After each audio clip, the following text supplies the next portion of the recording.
All right. So we've said some things about the higher man, how the higher man is esteeming to be the Übermensch. We talked a little bit about herd morality and how it leads to nihilism. And essentially we've connected the higher man to the Übermensch to affirmation of life. So of course now we can see we're going to connect herd morality with nihilism with what the herd is, what the masses are.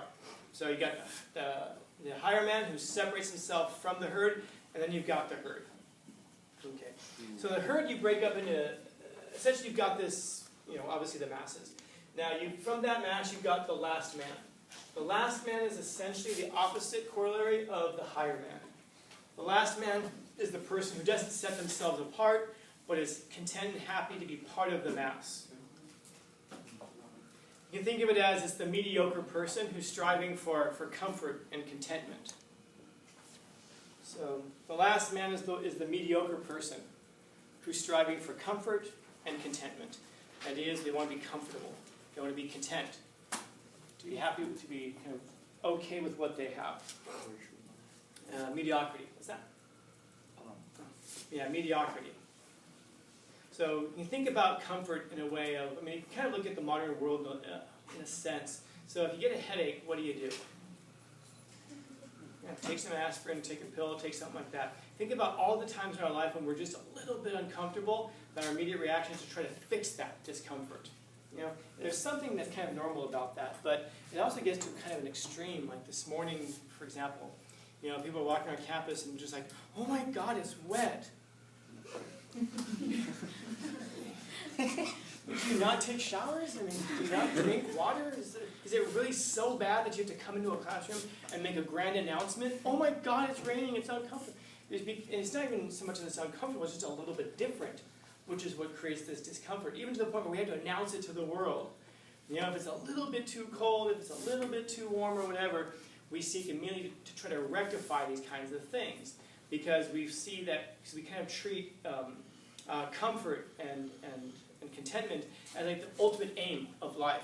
We just want to be comfortable. We just want to be content. Nietzsche would point out that that's not like a high aim. That's kind of like the aim of the masses. That's what it is that people kind of generally want. But again, understand that if you're content and if you're comfortable, that's going to rob you of opportunities to become great. Nobody ever becomes great in stages of contentment and comfort. People become great because they're uncomfortable with where they are. So they seek and they strive to become better. What does it lead to? Well, it ends up leading to laziness, which is one thing. And laziness is not just kind of like the colloquial way in which we use it today. If I were to ask you, hey, did you read the book? I was going to, but I got lazy. Did you really get lazy? What did you do instead? I played a video game, went out with my friends. Okay, so it isn't that we get lazy most of the time. It's that we choose to do other things that are more comfortable. We avoid laziness a lot of times. Again, I'll say it again, is almost like a colloquial term for it made me uncomfortable, so I chose to do something else. Reading a book, having to sit there and work your way through that, it's difficult. There is some suffering that's involved in that. So we'll go find something else to do. Now, why is that such a bad thing? Well, again, because it blinds you to the higher values of life. It leads to laziness, and it blinds you to the higher values in life, specifically things like creativity. In other words, you aren't going to create anything if you're always comfortable. There's no reason to. There's nothing that's going to propel you forward to do that. And so it's bad even just for that. Now, you might ask, well, why would that bother you so much about a person? Well, going back to what we were saying earlier, if you've got that one A student who's doing all the work for 4 people, you can see why it would bother that person right there.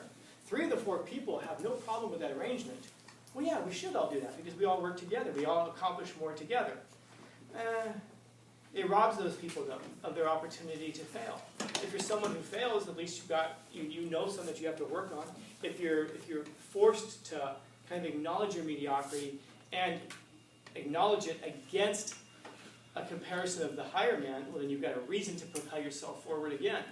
But without those things, we're going to kind of sit with where we are. And you're going to see that this is kind of what we've established as being like this common goal of Western society today.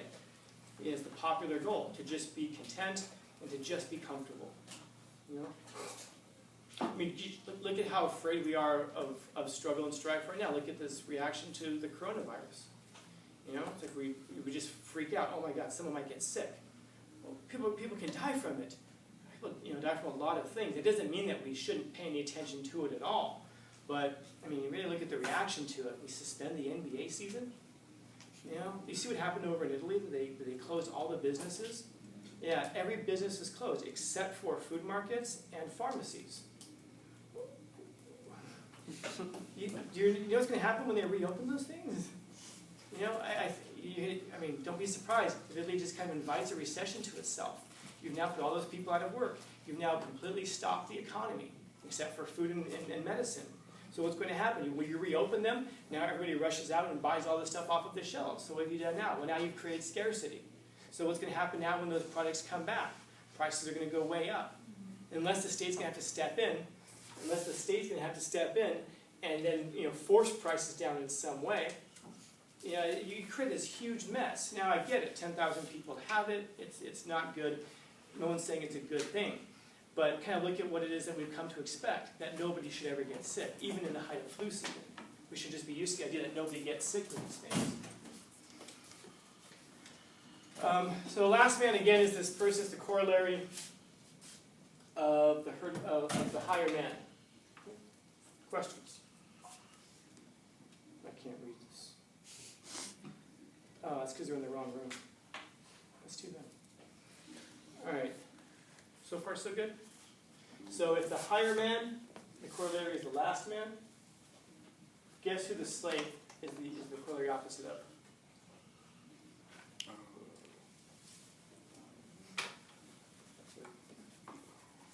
This is for posterity, man. You guys are on video, not knowing the answer to a very obvious question. Turn the camera around and point out who you all are. Who does the higher man strive to be like? The last man? No, God, no. God, no, not the last man. You're going to take they're going to talk about you in the story. Yeah, so the higher man strives to be like the Superman, Ubermensch. So therefore, who does the last man strive to be like? The higher man. The slave. Oh. The slave, yeah. In other words, you get so caught up in this. So you've got the higher man, which is the corollary of the last man, and therefore you've got the Ubermensch, which is the corollary of the slave. So just like the Ubermensch is the extreme version of the higher man, the slave is the extreme version of the last man. And this is a person here who you're all going to recognize if you pay attention. And this is a person who is full of resentment, like a festering hatred of just kind of the structures of being themselves. These are the people who how do you say it? These are the people who kind of feel that they have a lack of power in the face of an external reality. So they start to react and respond to that by essentially trying to tear down entire systems of things. These are the people you're going to find who will take to the streets and protest about the unfair systems of inequality and all of that. These are the people who are ticked off because we're not all the same. These are people who are going to be pissed off because you have rich people, successful people, all of that. These are the folks who are going to all wear the same thing, all wear black, all cover their faces, and then run down and smash Starbucks windows because they're pissed off that somebody is doing better than them. Now, why would it make people angry that somebody else is doing better than them? Because they feel like they can't do any better. Well, of course, why can't they do any better? Well, why would you do any better? If you're this person, how could you possibly do any better? You're seeking a life of comfort. You're seeking a life of contentment.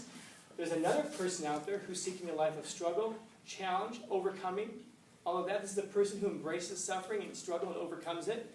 And yet we become bitter and resentful because we don't have what they have. Well, why would you have what they have? You're not doing what they're doing.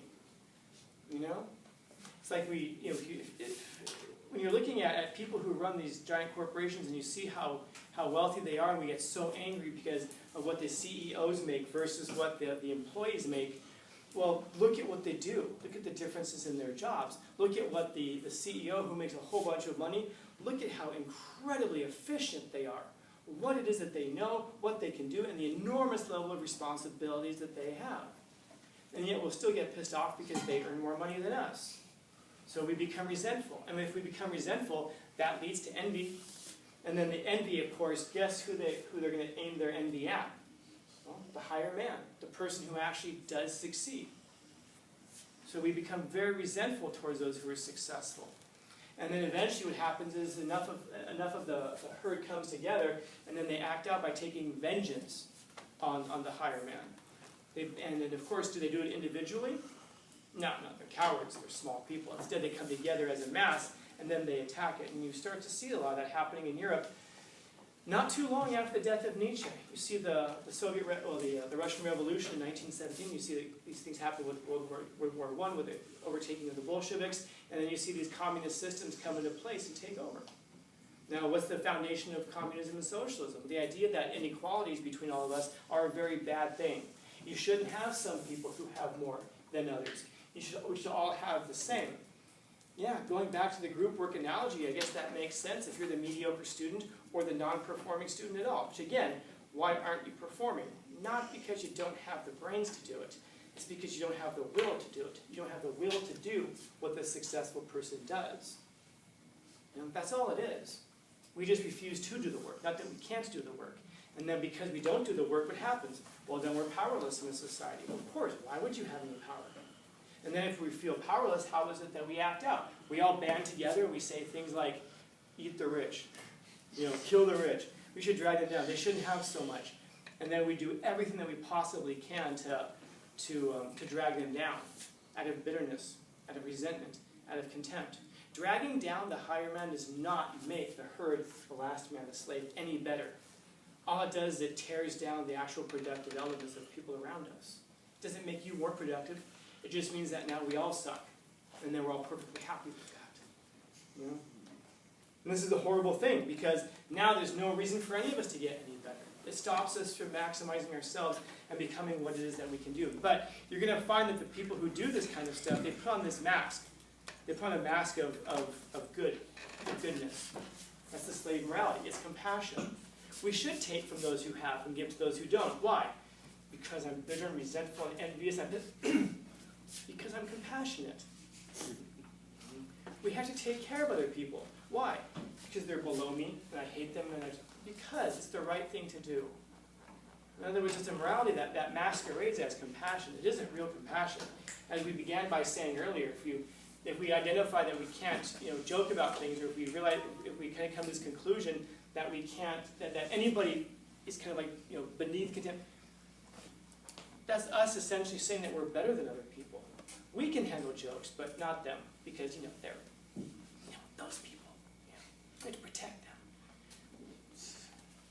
Do any of you get any of my protection? I hope not. I hope not. If you do, it's time to examine yourself. It's time to examine yourself and get yourself to a point where you don't need my protection, because if you need my protection, it's going to cost you. It's going to cost you a lot. It's going to cost you a lot of things in life. The more you depend on others, the more it's going to cost you. And that's going to be true about any relationship.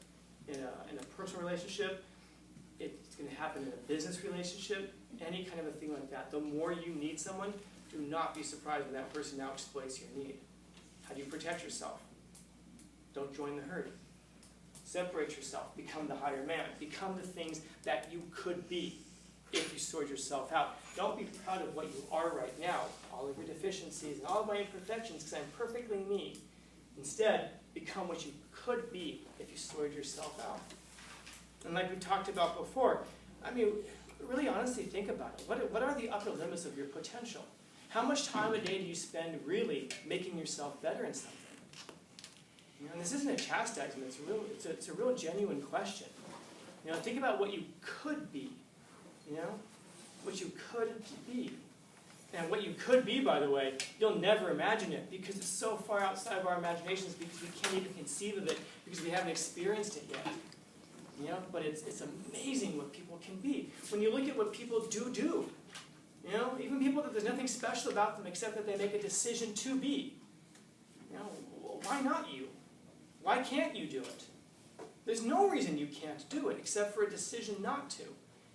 Unless it is that you want to seek a life of comfort and contentment. But that's where you're going to end up. And that's where it leads, to nihilism. And then that nihilism is what what makes you resentful and bitter and angry and all of these things. Does that really sound like it leads to you to a life of comfort and contentment? Because it doesn't.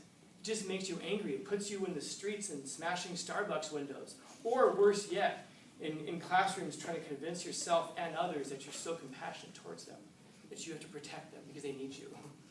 You know? It's a need to create need. You know, why? So that we're all together. So that way, nobody stands out. Especially me, because of what that might say about me.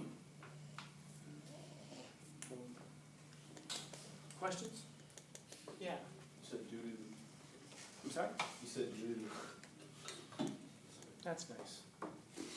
Others? Wow. Yeah.